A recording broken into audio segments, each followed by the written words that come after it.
پھر دن ہوا پرانی رات کا، کرے سو شکر ہم خدا کی ذات کا، خدا کی ذات کا نیا پھر دن ہوا۔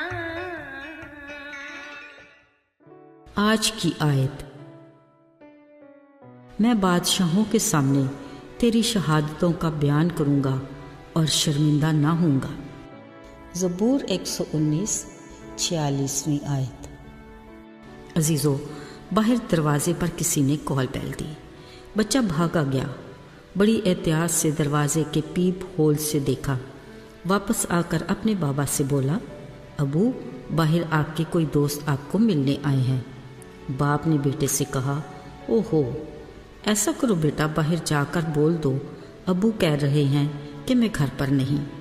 دیکھے نا، ایسی باتوں پر اگر تو ہنسنا اور خوش ہونا مقصود ہے تو پھر تو ٹھیک، پر سوچئے تو صحیح اس بات کا اثر کس قدر خوفناک ہے۔ یہ بھی دھیان میں رہے کہ کچھ بچے بڑی بامانی اور غور طلب بات کرتے ہیں جن کو نظر انداز نہیں کیا جا سکتا۔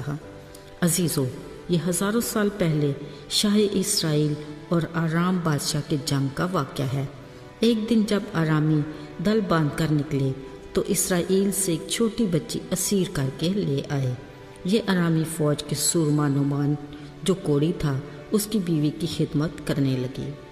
ایک دن اس نے اپنی بیوی سے کہا، کاش میرا آقا اس نبی کے ہاں ہوتا جو سامریہ میں ہے، تو وہ اس سے ضرور کوڑ سے شفا دے دیتا۔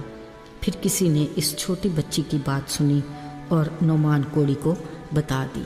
لہٰذا نعمان کوڑی سورما اپنے بادشاہ آرام کی اجازت سے سونے چاندی اور جوڑوں کے تحائف لے کر اسرائیل روانہ ہو گیا اور اپنے گھوڑوں رتھوں سمیت علیشا نبی کے گھر کے دروازے کے پاس جا پہنچا۔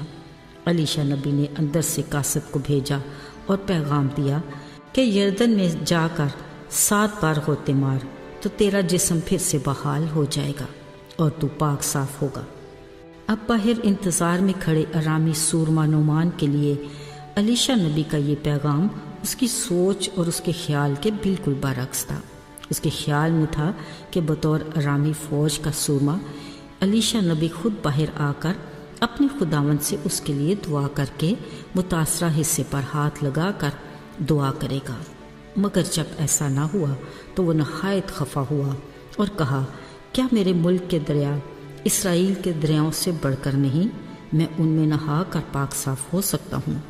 یہ کہہ کر وہ مڑا تو اس کے ملازموں نے کہا، ہمارے باپ، اگر مرد خدا کوئی بڑا کام کہتا تو کیا تو اسے نہ کرتا؟ اتنی سی بات کہ جا کر نہا اور پاک صاف ہو جاؤ۔ یہ سن کر نعمان کوڑی نے کچھ سوچا اور یردن میں مرد خدا کے کہنے پر 7 غوطے مارے تو اس کا جسم بچے کی مانند ہو گیا۔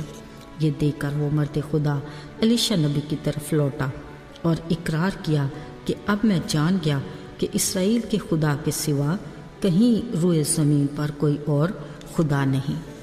عزیزو، اس سارے واقعہ میں غور طلب بات نعمان کوڑی کا اسرائیل کے خدا کو واحد ماننے کا اقرار ہے، جو اس اسرائیلی اسیر چھوٹی بچی کی گواہی کی بدولت ہوا۔ اس بچی کے مضبوط ایمان اور خدا کی قدرت کی گواہی کے ہر لفظ میں اتنی قوت، یقین اور بھروسہ تھا کہ جس نے بھی اس کی بات سنی اس نے یقین کیا، یہاں تک کہ نعمان کوڑی اسرائیل تک جا پہنچا۔ اگرچہ علیشا نبی کے ساتھ ملاقات کا تجربہ خوشکن تو نہیں تھا، مگر جب اس نے ناراض ہو کر واپس جانے کا سوچا، یقیناً ایک بار اسے اپنے گھر میں بیٹھی اس چھوٹی اسرائیلی اسیر بچی کی بات ضرور یاد آئی ہوگی۔ ذرا سوچئے، اگر وہ مرد خدا علیشا نبی کی بات نہ مانتا تو وہ شفا بھی نہ پاتا۔ لگتا ہے شکر گزاری کے طور پر اس نے اسرائیل کے خدا کا واحد خدا ہونے کا اقرار کیا، جس سے خدا کے نام کو جلال ملا۔ عزیزو، اگر آج ہم اس چھوٹی بچی کے کردار کا اپنی ذات سے موازنہ کریں، ذرا دیکھیے ہم کس نہج پر کھڑے ہیں۔ یقیناً ہماری زندگی میں مسیح کی محبت اور اس کی قدرت کے عجیب کاموں کی ایسی بے شمار گواہیاں ہوں گی جو کسی ایسے شخص کو مسیح کے پاس لانے کا وسیلہ بن سکیں جو ابھی تک جسمانی اور روحانی شفا، برکت اور اس کے بڑے فضل سے محروم ہے۔ اس کے لیے ہم کسی بڑے موقع کی تلاش میں وقت ضائع نہ کریں، بلکہ اس انتظار میں رہیں کہ وہ ہمیں ہر دن اپنے نام کی گواہی دینے کا موقع فراہم کرے۔ آئیے دعا کریں۔ آسمانی باپ خداوند خدا، تیرے بڑے فضل کے لیے جو تو نے ہماری زندگیوں میں کیا، ہم تیرے شکر گزار ہیں۔ ہمیں زندہ گواہ بننے کی دلیری دے تاکہ ہم بہت سوں کو تیرے انمول محبت کے بارے میں بتا سکیں۔ ہماری برکات کی حدود کو بڑھا اور زندگی کے ہر قدم پر ہماری رہنمائی فرما۔ یسوع کے مبارک نام سے مانگتے ہیں، آمین۔